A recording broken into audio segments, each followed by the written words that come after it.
kaldı. Oldu. Başka işteki kalgan yok. Mınanın bari meniki. Koluna ağıp ketdi. Жоқ işteki yok. Mına iyi de turat. Ana şu çığımım. Bilmeyim qancha ekenini. Köp köle uçradım biroq.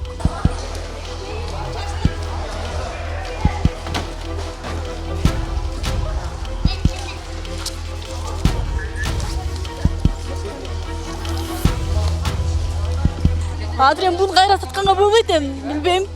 Не дешим билбейм бул. Жардам болобу? Билбейм. Болсо жакшы болот му? Кредиттерибиз дагы бар эле ушул жагында мамлекет эске алып берсе, жакшы болмок.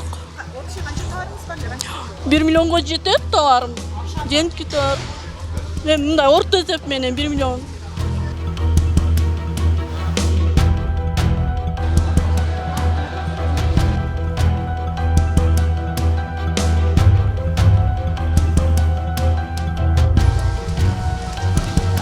Birinci mağa geldi. Ben kaçıp çıktım. Mına yer uşerge çen götürüldü. О жерде жаш кыздары болуп кыйла жерге агып барды дейт. Ну, кайсы кыздан бирөөнү айтып атышат.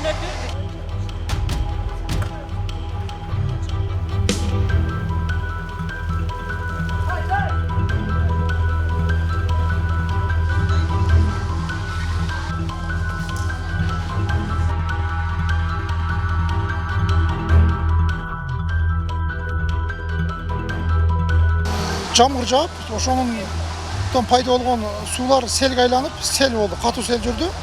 Бул сел мына Ош шаарынын жогору жагында орун алган Төлөкөн айыл өкмөтүндөгү эс алуучу жайларга кооптулук жаралды. Жыйынтыгында азыр 4 адамды ушул учурда издөө иштери жүрүп атат. 4 адам жок. Алар апасы, кызы, 2 кызы, 1 баласы болгон. Өзгөчө кырдалдар министринин атайын билдирүүлөр келет. Ош шаарына, Бишкек шаарына, ошо 7 област, ошонун алкагында ушундай жамгыр күтүлөт деп айтылат. Ошонун негизинде жабылат. Булар жабылган, өз убагында эле жабылган.